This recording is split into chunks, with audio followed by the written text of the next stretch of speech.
Good morning, everyone, and welcome to June's webinar on understanding the risks and implications of underpaying wages and employee entitlements. My name is Daniela Jukic, and I'll be your moderator today. Today's webinar is sponsored by our Platinum partner, Bridgestone. So as we get started, let me introduce you to our today's speaker, David Johns from our Member Services team. David's had over 20 years of experience as a human resources and industrial relations practitioner. David today will go through how to identify the correct rates to be paid to transport industry employees and provides us with a how-to guide to conduct an effective wage audit. So in today's session, you can expect to learn how to identify underpayments and the cause, tips to ensure compliance by reviewing operations and implementing changes, ways to reduce your exposure to underpayments of wage claims and litigation, as well as a brief examination of recent cases involving underpayments. Before I hand over the mic to David, I do have a few housekeeping items that I'd love to cover about this presentation. I just ask that all of you would keep your microphone on silent to avoid any disturbances during the webinar. And we'd also love to hear from you after today's presentation. If you have any questions for our speaker, please feel free to type your questions in the questions pane of the control panel. You may send your questions through at any time during the presentation, but we will get to them at the end. And once you leave today's webinar, you will receive a short survey on the presentation, and we would appreciate if you complete it to give us any feedback. So without further ado, let's kick things off, and I'll give you over to David. Thanks, Daniela. Welcome, everyone. As Daniela indicated, I'm a member of NatRoad, one of the advisors that you would talk to on calling in with your issues to NatRoad. So as Daniela said, today's webinar is sponsored by our Platinum partner, Bridgestone. So hopefully you take good advantage of the discounts that Bridgestones provide as part of your membership. All right, so without any further ado, let's get into the topic of today. So just to make sure we're all clear, so when we're talking about underpayment of wages, what are we talking about? So an underpayment of wages refers to a situation where an employer has failed to pay the minimum monetary amounts, including wages, allowances, penalty rates, etc., as prescribed in the modern award applicable to the employment or the enterprise agreement that applies to the employee's employment. Now, an important consideration is that under the Fair Work Act, an underpayment of wages claim can be made for up to 6 years after the date that payment first became due. So this is the situation that we quite often see these huge reports of amounts having been underpaid. It is because that so if you were to not pay someone a component today, that element would be claimable for up to 6 years. So for every day that payment hasn't been made, and if you kept doing it, you can sort of do a rough maths in your head to see that it can add up pretty quickly. Okay, so what are some of the common underpayment issues that we've seen? So quite often, the most common one is that the payment of the hourly rates are less than the prescribed minimum rates of pay as prescribed in the modern award covering the employment or the enterprise agreement. So as I said, this is probably the most common way in which underpayment occurs. And often this occurs by accident, perhaps due to a misclassification under the award, failure to recognise the correct rate, junior rates and other things like that can often trip people up. This is something which can be quite easily rectified and should be rectified without delay. Second one there, the failure to pay penalty rates, overtime allowances or loadings, and particularly in relation to the transport awards, the provision of rostered days off, the long distance award in particular. This is another common way which underpayments can occur. Also, these things can happen accidentally, whether due to misunderstanding or perhaps a misinterpretation as to the applicability of a certain type of entitlement to an employee. Again, this is something which should be quite quickly and easily rectified. Failure to do so, fixing these items quickly, can put you at risk of prosecution by the Fair Work Ombudsman, never mind the restitution of the claim by the employee.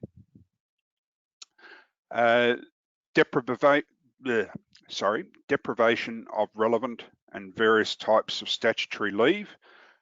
This is perhaps not one that I have come across as much, but one of the issues that have been raised, particularly with, you've possibly heard of the WorkPack versus Skeen and the WorkPack versus Rosado case. Long-term casuals, the facts are particular to those cases, but it is one of those elements where the court actually found, even though they were classified as casual employees, due to the facts of the employment arrangement, they were found to be ongoing employees and therefore entitled to annual leave. Hence the big commotion at the moment about casual employment. Again, this is one of the elements which, through regular monitoring, auditing and other things like that, hopefully you can be on top of it and addressing the issues before they become of any significance. The next one then is inappropriate deductions from wages, and this is one that occasionally we get the phone calls, particularly in this industry, where a driver has taken a load and then they've sort of decided they no longer wish to work for the employer and leave the truck elsewhere. So often get questions about the ability to recover monies that have been expended in recovering the vehicle and other things like that. Unfortunately, the Fair Work Act is very specific as what can be deducted from an employee's wages.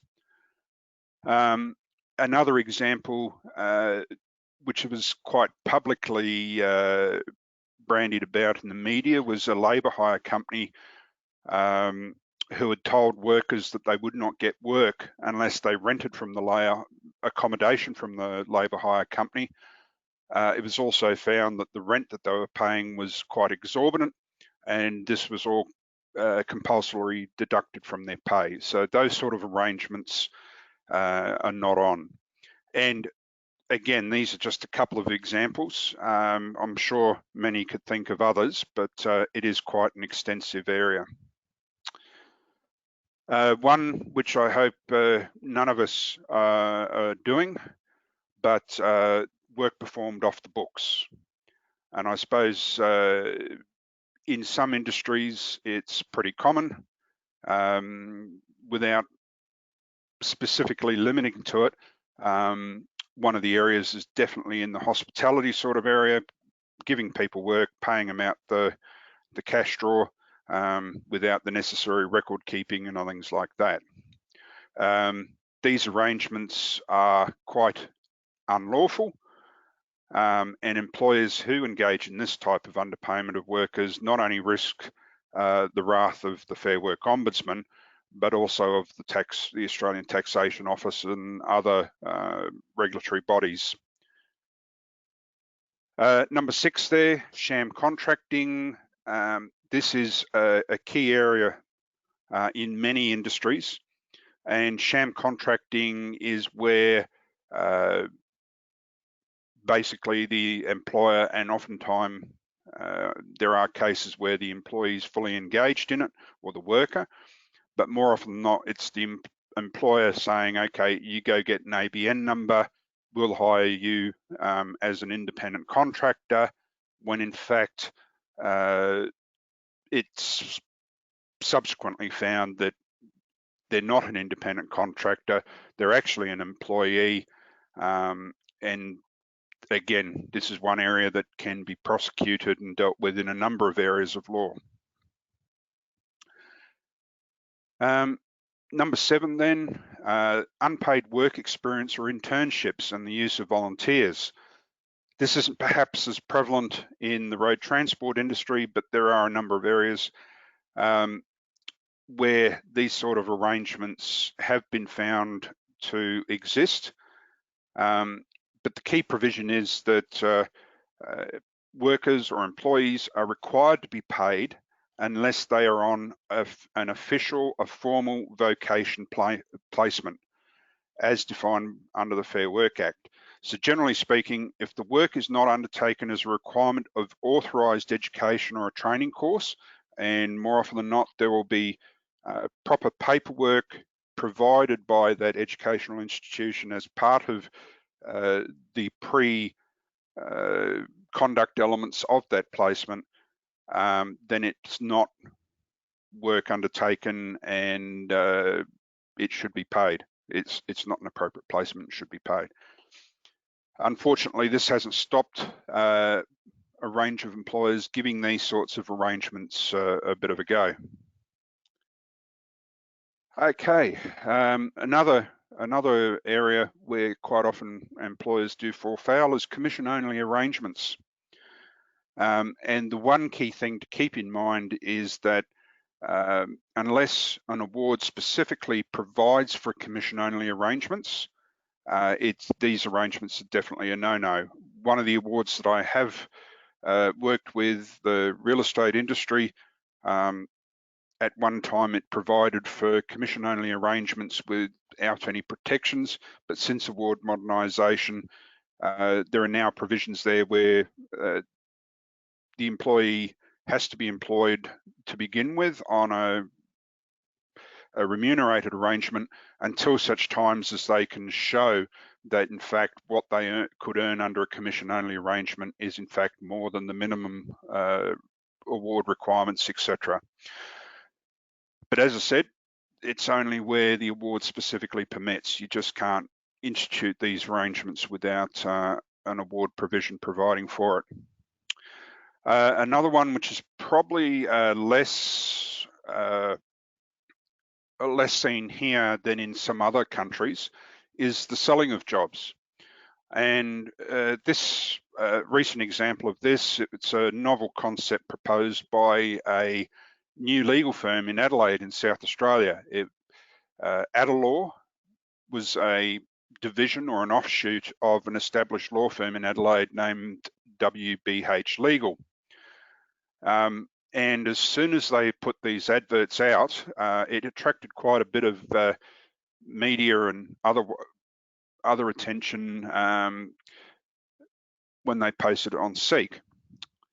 What they were saying was that basically there was an opportunity for newly admitted lawyers to apply for a job on the basis that they would pay a fee of $22,000 to cover the cost of supervision, mentoring and educational programs.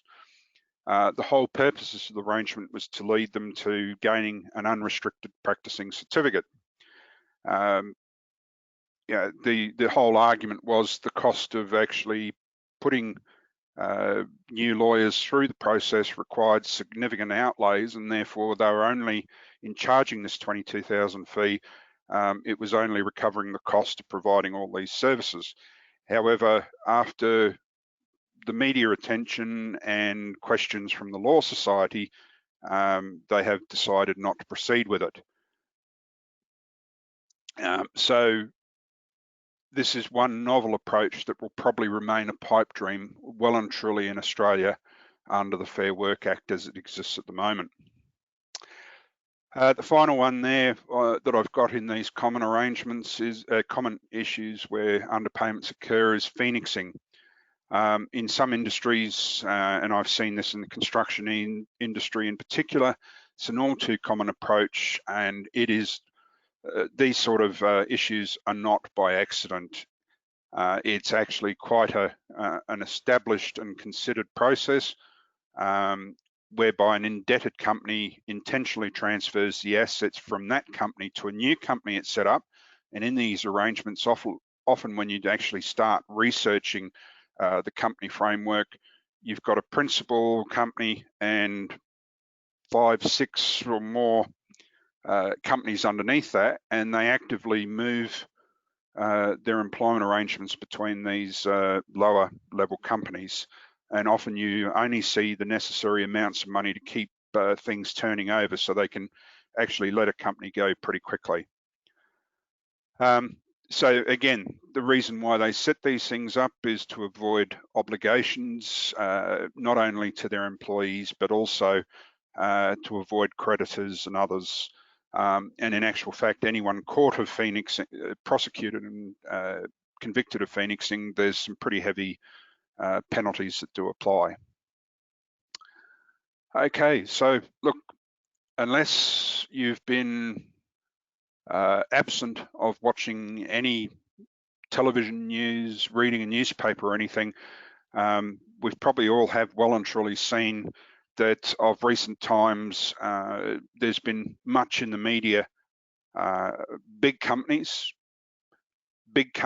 with significant payroll systems and processes supporting them that have reported underpaying their employees. And so in this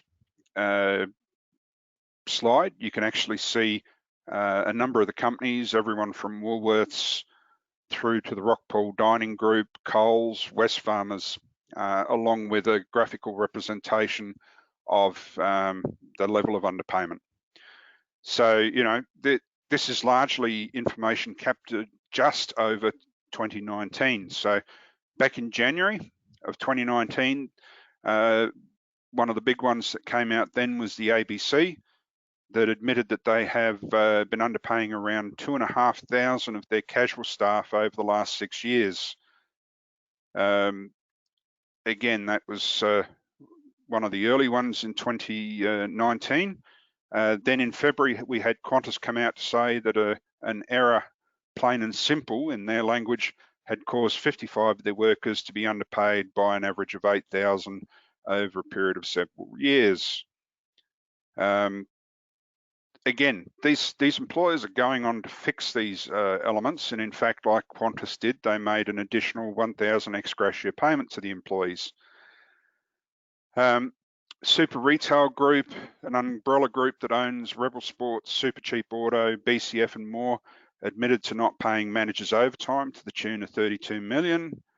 We go on, Commonwealth Bank, which they blamed errors in the system, underpaying over 8,000 staff in April.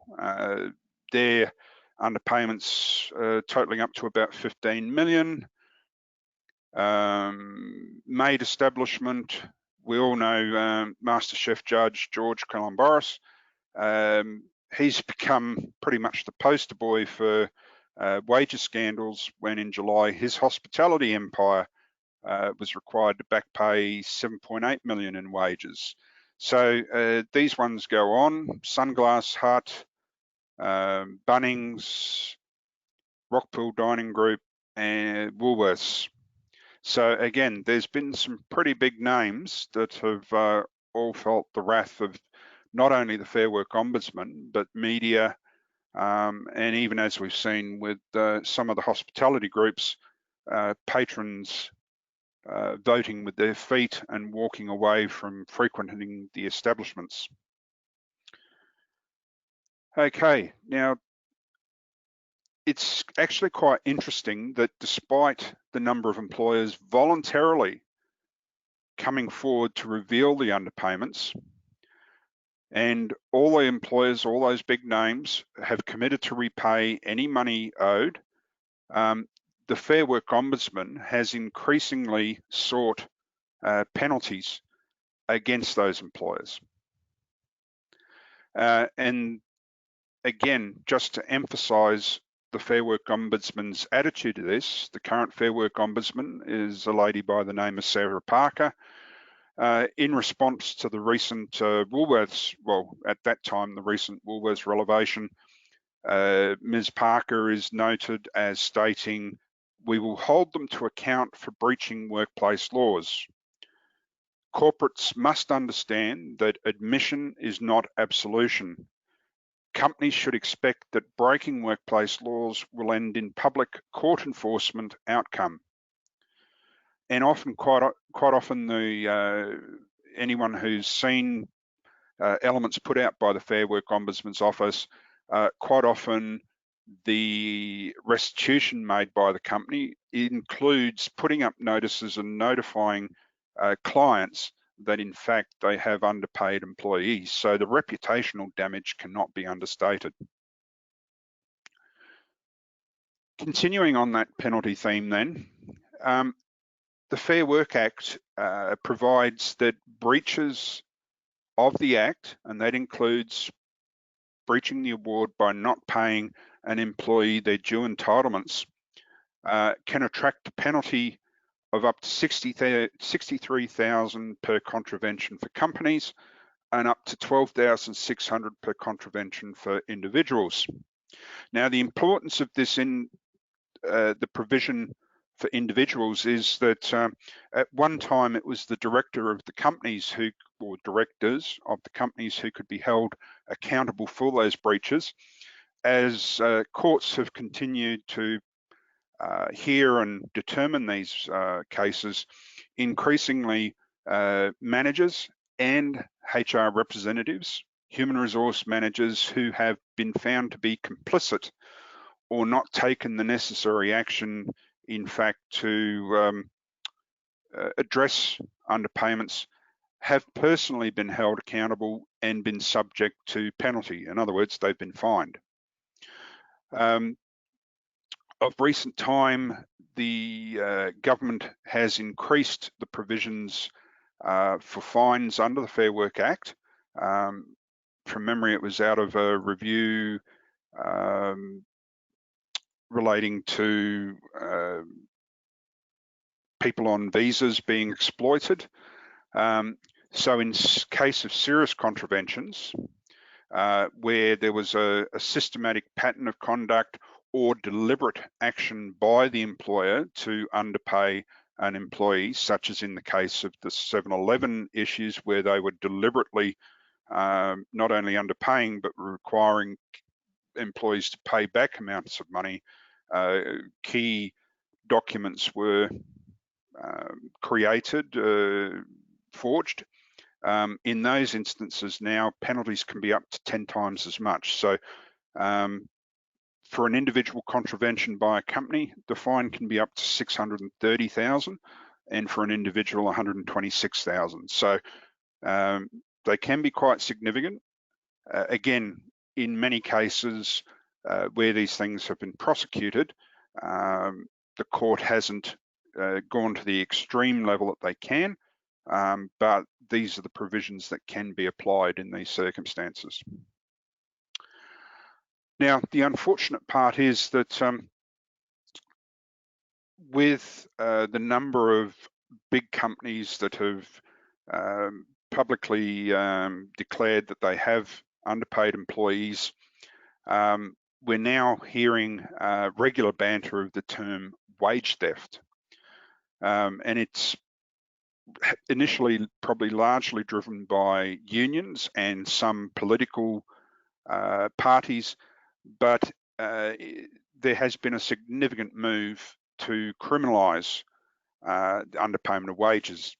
And in this campaign to criminalise underpayment of wages and all the commentary around it, the phrase wage theft is now commonly used as a catch-all term, as I said, by unions, media and politicians, to refer to any underpayment of employee entitlements, whether they're made in error or intentionally.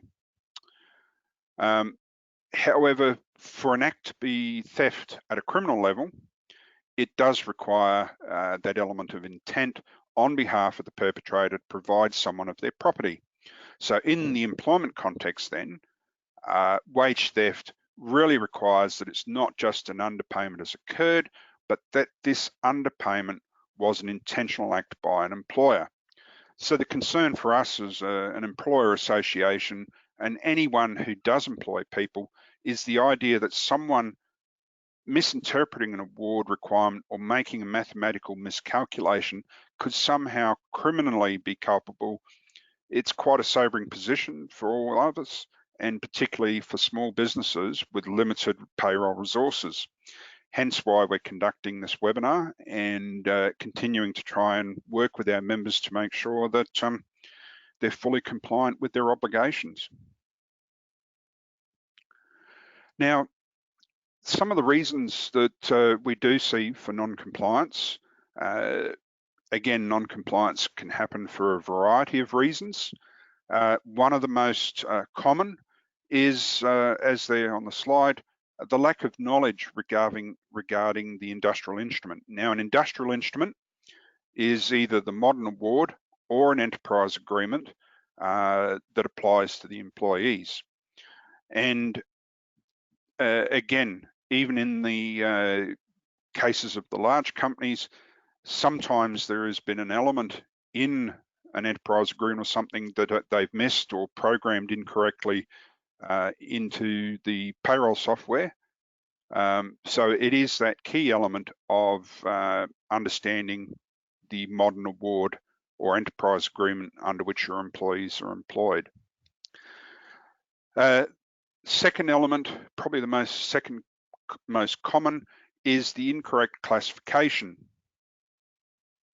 of employees. Now, each award has a schedule which provides sometimes less than ideal guidance on how to classify employees.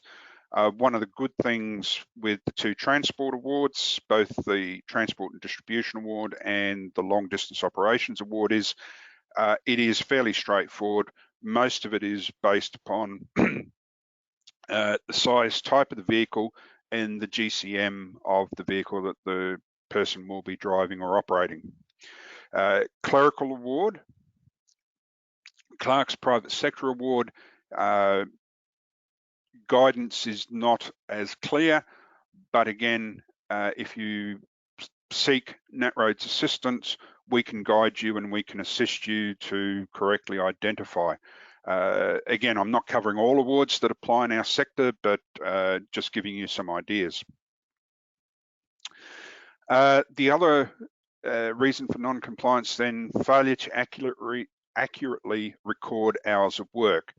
And one of the key things is recording the taking or the period of time where the unpaid meal break particularly is taken, because again, quite a number of the awards provide where the employee hasn't been provided the meal break within an appropriate period of time having commenced work, then the employee is to be paid at penalty rates until such time. A recent example, excuse me, where the employer, some of their administrative staff wanted to work through their meal breaks and finish half an hour earlier. Employees wanting to do that, it was all well and good, but the award does provide that break must be taken, off the top of my head, no earlier than 3.5 hours after the employee's commenced, but before the passing of 5.5 hours. The reason why these things have come to apply, not only from an award perspective, but the historical background of it all, so from a safety perspective, so that the employee has that opportunity to change the focus of what they're doing, get up, move around, and take in food so that they're replenishing their energy. So there is quite a historical context to a lot of these provisions, and they are there for a reason. So it is really important that we keep good records of hours, apart from there being a requirement under the Fair Work Act to maintain time and wages records. It's also where you do get challenged by an employee that you haven't paid the appropriate entitlements without appropriate records, it becomes pretty difficult to defend those claims, and in many cases the court will find on the employee's side.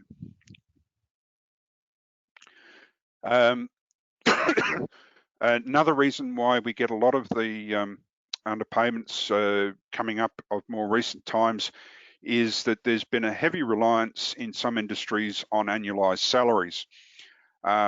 People have set and forget, and oftentimes then that salary hasn't ended up at some point covering what the hours the employee's working, the remuneration or anything that should be being paid. But also on those elements that often the annualised salary takes in all the overtime and everything that is expected to be worked.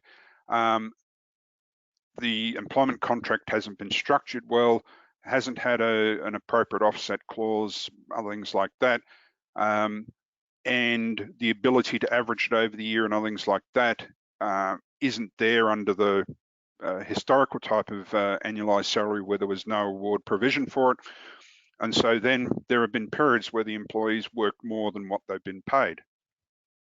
So again, myself, Brett and Richard, very much across this space, any employer any member that has a concern, we're always happy to talk to you and help you work through those issues.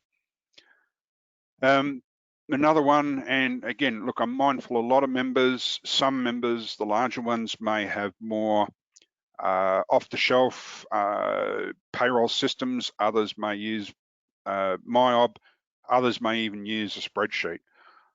One of the key things though is to make sure that whatever you're plugging into whatever system you're using to pay people is that it's properly configured and that the calculations are actually being done correctly. One of the traps that often comes into it is where you enter the minimum weekly amount and the payroll system calculates an hourly rate, and sometimes that hourly rate will be point whatever, a certain number of cents, even point something of a cent different than what is actually specified in the award, because the awards generally work the other way around. With the rounding and everything, it becomes quite messy. So the key thing is, once you've actually set up whatever system you're paying, to do a cross-check to ensure that what the system is calculating the payment on, so 38 hours a week at whatever it is per hour, that in fact that is correctly at least what the award says is the minimum hourly rate. Making sure then that loadings and allowances are being applied by the system, and particularly the superannuation guarantee. Superannuation guarantee is another area completely separate. I could do a whole webinar on that because of the traps around not paying superannuation on time. And then the final one there, personal carers leave not occurring as it should. And the particular cases then, where you do have part-time workers, it's most important, but also then shift workers to make sure that in fact, where the award provides that if they meet the definition of shift worker, they actually accrue that additional entitlement to the annual leave. All right. So now, the fact is, these things can happen, as we've said, or as I've said. More often than not, these errors come in through inadvertent or misunderstanding, oversights, and things like that. So how can we ensure that, or what steps can you take to make sure that, in fact, not only are you compliant, but if there are issues, you can get on top of them quickly? So what we are suggesting people do on a regular basis is that you audit your payments to employees. So the key steps in auditing your payments. So firstly, it's regularly review and update all employee information in your employee database. So this even comes down to addresses and things like that. So at the end of the day, you have the most recent or current information on all your employees. This is making sure as well that all that information that's required under the National Employment Standards, the NES. You're recording the modern awards, classifications, rates of pay, entitlements to allowances and everything. If you have an enterprise agreement, the same. But it's also then coming down that next level, making sure that in first cases, you have a contract of employment with your employees. This is most essential. It's not just additional paperwork that we say for the sake of burdening you further with paperwork, but so much can turn on what is set out in that employment contract. And it's important that the employment contract is properly structured and covers off the necessary elements. Now, it doesn't need to be a huge 10-page item. In fact, most of the employment contracts we suggest are basically 2 pages, but it sets out clearly the arrangements, whether you're casual, part-time, full-time, fixed term, what your rate of pay is, what award you're covered under, and with some of the issues around casual employment, making sure that it's clear that the casual loading is paid as a consideration in lieu of those entitlements that a full-time, part-time employees entitled to, such as annual leave, paid personal carers leave, etc. So the employment contract is not just an additional piece of paperwork, it is a key element to have in place between you and your employees. And then again, being up to date with recent case law, and that's one of the elements that we at NatRoad try to make sure. We may not go into the titles of the cases and other things like that to a great element, but we do try to make sure that our members understand where matters have gone before the court which impact on the employment relationship. We try to make sure that members understand it and that we're advising members on how to take steps to ensure that they don't fall foul of those issues in the future. Again, there's a significant element under the Fair Work Act and the regulations, the Fair Work regulations, as to what type of information must be in employee pay records. It's important that you ensure that your pay records are compliant with these requirements, because not only from a payment perspective, but not maintaining those records themselves can be a breach of the Fair Work Act and subject you to prosecution and penalties. So it's important you regularly audit your pay records to ensure they are compliant with the entitlements owed to an employee, and also when the payments were processed. So clear indication as to the date the employee was paid and for the pay period in which those payments relate to. So having done this audit, identify any discrepancies that arise from this audit, and then again, from a positive perspective, engage with your employee. Notify the employee that an issue has been identified from the audit. Then it's basically getting into calculating and back paying all owed entitlements that are owed to the employee.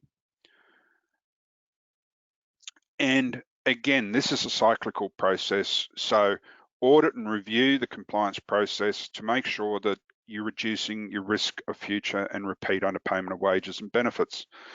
So in a case that I was assisting an employer, the example that I gave where they were putting the minimum weekly payment into the system, and their payroll system was actually calculate in some instances over a 4-year period, was actually under-calculating the hourly rate, and then as the rates changed, first full pay period on or after July, the system was then over-calculating. So unfortunately, you can't offset the overpayments against the underpayments, but these are the sort of things that auditing will pick up. And the same sort of thing, I can't overemphasize the importance when you're first making adjustments, be it because of the national wage case increase or something like that. Make sure, do a test run, make sure that it is calculating things properly. When you do that payment, go back and check Again, having had responsibility for payroll in middle to large entities, it's crucial that an audit of the last payroll is actually done to try and identify whether there's a consistent issue or whether there's been one miscalculation, etc. The key thing is to be proactive. That proactive element goes a long way in demonstrating that you've chosen to explore, investigate, and where necessarily, I'm hoping that this isn't going to be too frequent, but where necessary, remedy any underpayment of issues quickly.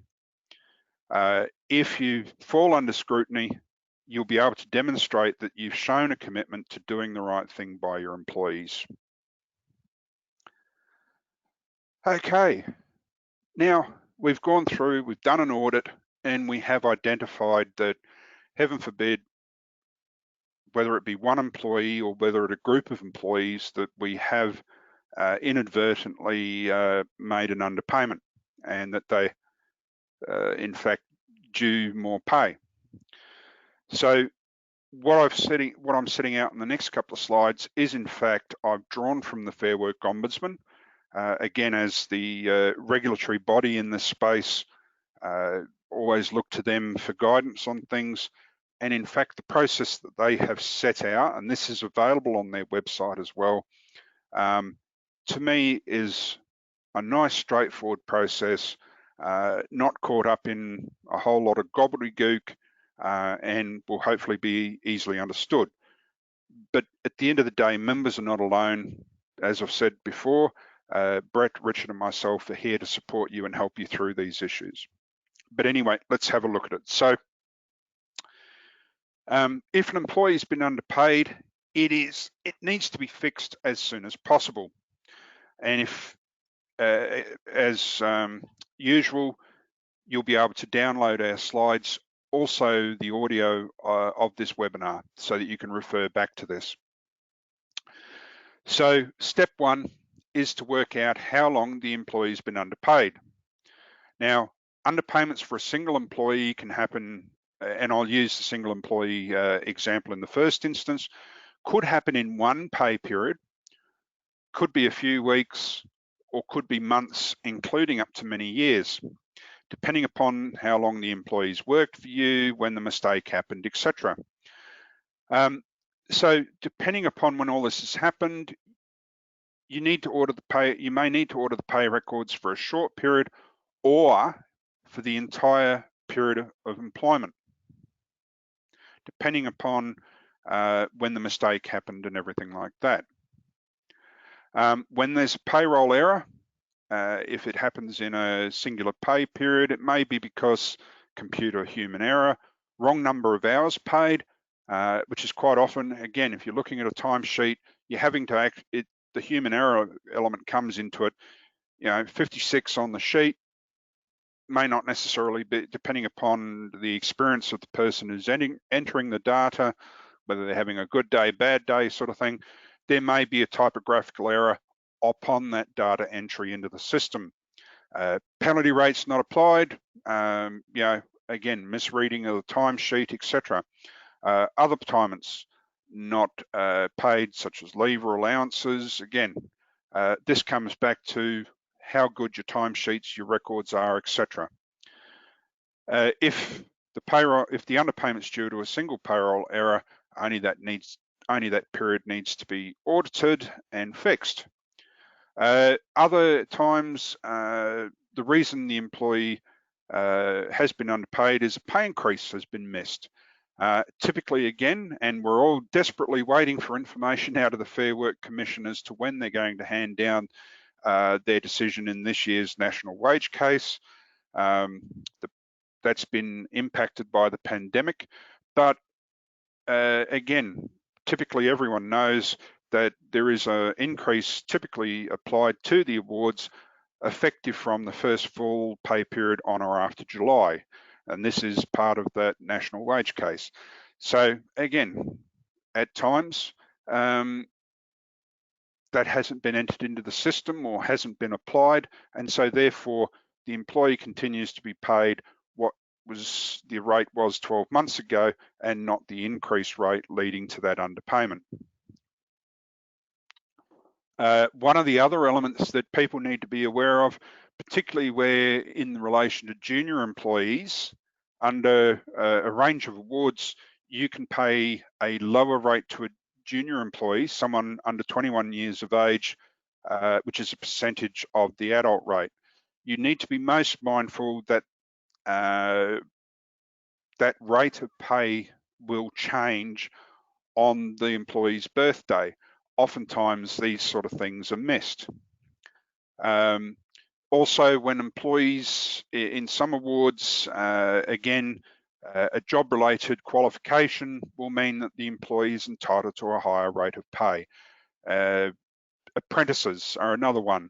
Apprentices and trainees, when they move to the next level of pay, at one time, apprentices were universally 4 years going each year. Now, with 3-year apprenticeships, less time and other things like that, often it's down to the 6 months, and in some cases, upon meeting competencies. So we need to be most mindful of those. So really, it basically comes down to the period that you need to audit is very much dependent upon how long the period is, whether it's just that pay period or whether it's extended over months or, heaven forbid, even years. And in fact, I've reviewed the payroll records for an entire period of 4 years for an employee. And the good thing was the employer had very good records, so we were able to knock back virtually all of the employee's claims except for where the calculations had been done incorrectly. Okay, so we've done it, we've identified it. The next step is to work out how much the employee was actually paid. And really that then should be simply extrapolating the data out of the system, what they had been paid for that period. It's also key to understand that the total amount is the gross amount before tax, not the amount that we've paid to the employee in their bank account or their pay packet, so to speak. So once we've done that, what we need to do is to work out how much the employee should have been paid. Again, this sounds all pretty logical, I know, but let's go through it. So then, basically, the number of hours the employees worked, the times, the days, the hours were worked, etc. We calculate how much they should have been paid. And it's important that check the penalty rates, overtime, allowances, leave payments, leave loading, and any other entitlements in the employee's award or agreement or other registered agreement, which is not very common these days. We also need to be mindful that additional tax will be payable, but also superannuation. In most instances, the superannuation will be impacted as well. Okay. So then it comes down to calculating what the underpayment is. And I'm sure a number of you will be sitting there going, yeah, well, that's quite logical, but for the purposes of the exercise, so it is an amount nominated, which I've designated as A, how much the employee should have been paid, B is how much the employee was actually paid, and it's simple arithmetic, taking payment B from payment A, which leaves us the underpayment amount. So once we've identified that, we need to back pay the employee as soon as possible. And that's either as part of the next pay cycle or as a separate payment. And it's crucial that you must record this in the employee's pay records, that you have a paper trail for this as well. And then just as that final element, repeating that cyclical element of it, to avoid errors in the future, keep up to date with future wage increases, The annual minimum award wage increases, as I've already stated, these generally apply on or after the first full pay period in 1 July each year.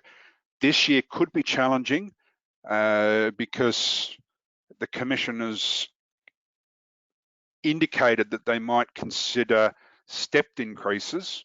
I trust they'll stay away from that. I think even the federal government has sort of put submissions to the Commission that that's not probably the most advisable approach to take. We've also submitted and support that, in fact, given the pandemic, the bushfires, the whole lot, this year it would be probably in employers' interest not to increase wages. However, past history tells us that there probably will be an increase. And as I've got up on the screen, it's a good practice to make a note in a calendar when employees are likely to need the increase in their pay. Again, as I've said, birthday of employee on junior rates, apprentices progression, the national wage case, other things like that, so that you have a reminder and you either seek that information yourself or you get in touch with us, or you, again, because we always put out notices and information when these things occur. Now, if you are confronted with a significant underpayment of wages claim, and I've seen an employee trying to claim $68,000 for 2 years of employment even, you know, myself, Richard, Brett, we're well-experienced practitioners. We've been doing these sorts of jobs for more years than we'd care to remember, and we can assist you. Just a note, in cases where there is a huge amount of work to be done, it is under a fee for service. We try to keep the cost down to members, but they're just mindful there is a charge. But our charges are far less than if you go to an accountant or a lawyer, a legal firm, etc. Now, one of the key things we want for members is to assist them to make sure that not only are they compliant, but they maintain that compliance. So what we say, there are several steps that you can take. Firstly, the key element, if you haven't already got it from what I've covered off, it is to develop a thorough understanding of the awards that apply to your employees and your business. So for most operators, if you're only doing the local work, the last mile sort of stuff, deliveries, it's the Road Transport and Distribution Award 2020. Long distance work, the Road Transport Long Distance Operation Award 2020. It's more than likely anyone who has a number of trucks that you may need some, apart from drawing upon members of the family, talking spouse sort of thing, where you have a person assisting you with record keeping, administration and things like that, it's the Clark Private Sector Award. If you don't have copies of the award, you can download them from the regulator's website. However, we always suggest, because it's the Fair Work Commission who publishes the awards, you get the award off the Fair Work Commission website. But again, a simple phone call to NatRoad, always happy to provide a copy of the current award, guides, other things like that to assist you in understanding where everything fits under the award, the requirement for rostered days off, etc. So again, one of the things that catches many employers is the rostered days off under the long distance award. The employees by default are entitled to a rostered day off. You need to be aware of these sorts of things. So again, it's only of more recent time we've had part-time provisions in the long distance award. The requirement to take meal breaks under the Road Transport and Distribution Award, how these fit, your record keeping obligations, these sorts of things, the same.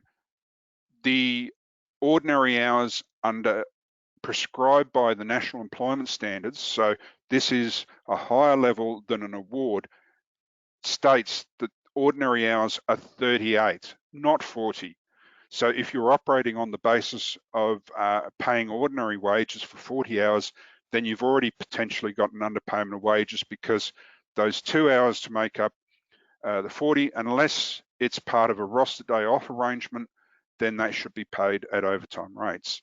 These are sort of some of the things, and getting a full understanding of the awards, as I said, applying to your business is key.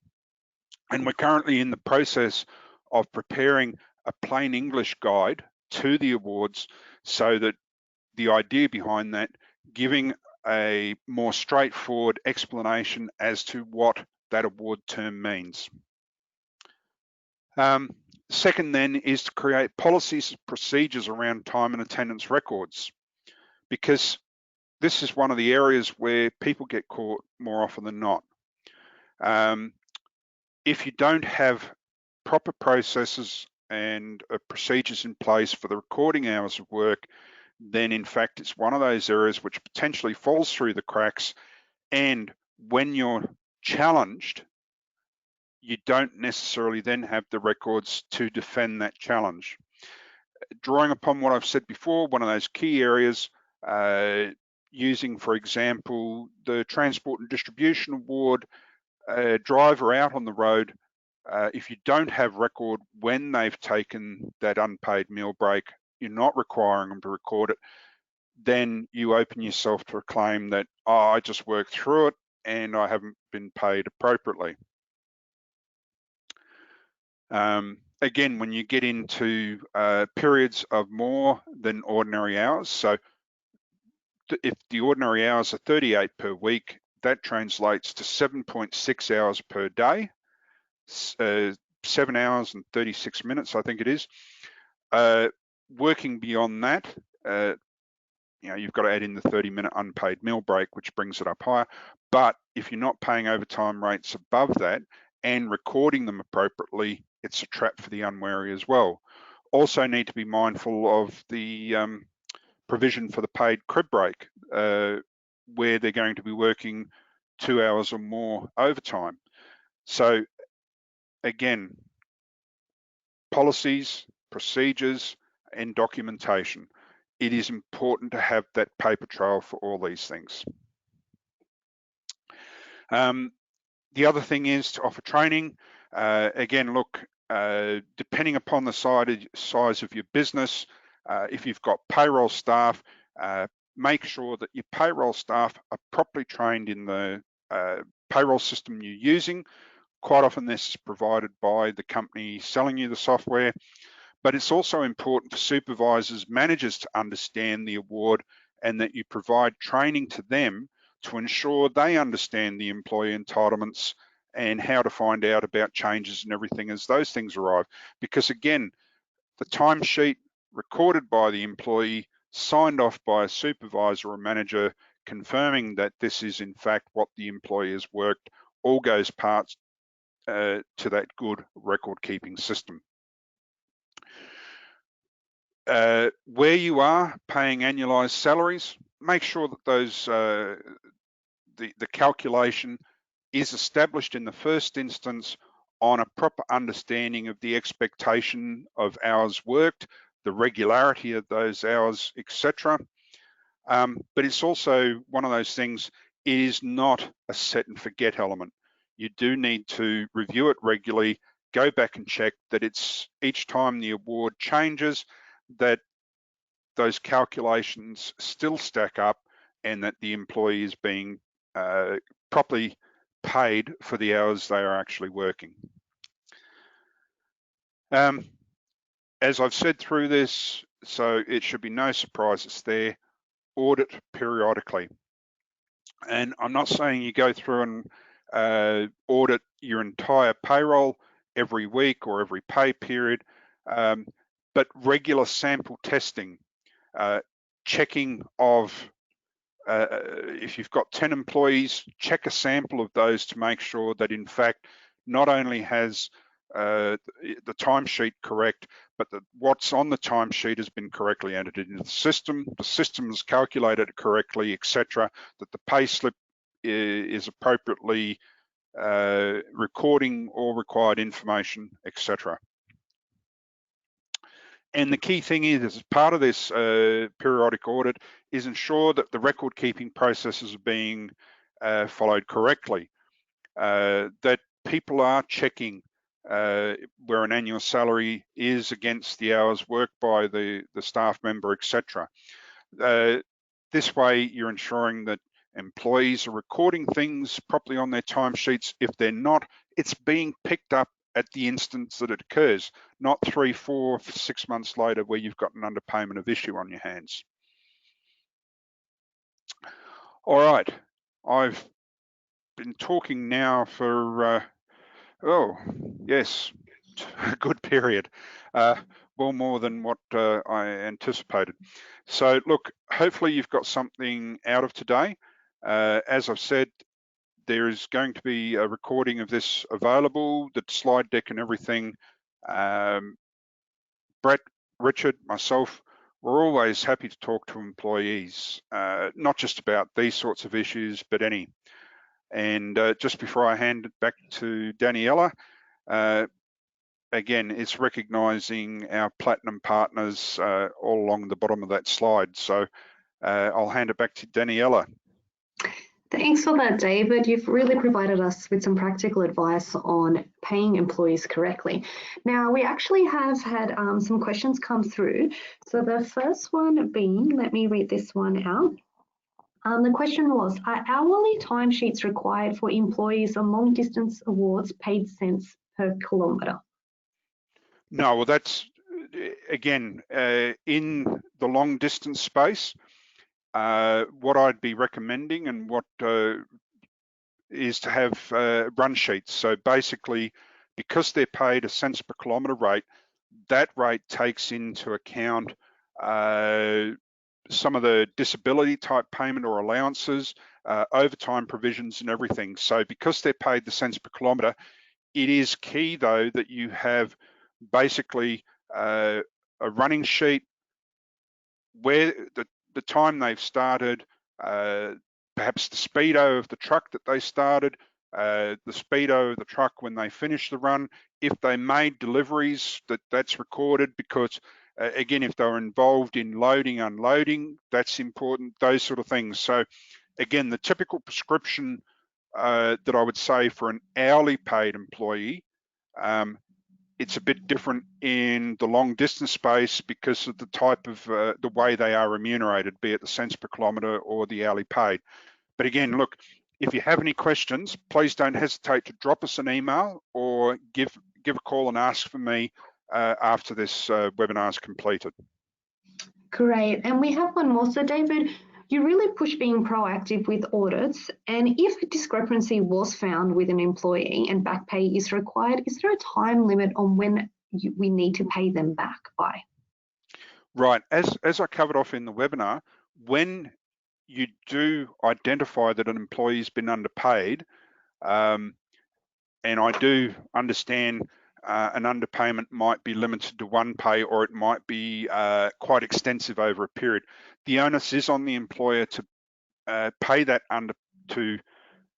back pay to cover off what the employee should have been paid at the earliest opportunity. And as I said in the presentation, it is really necessary that it's paid the next pay period, or in fact, a separate pay run for that employee.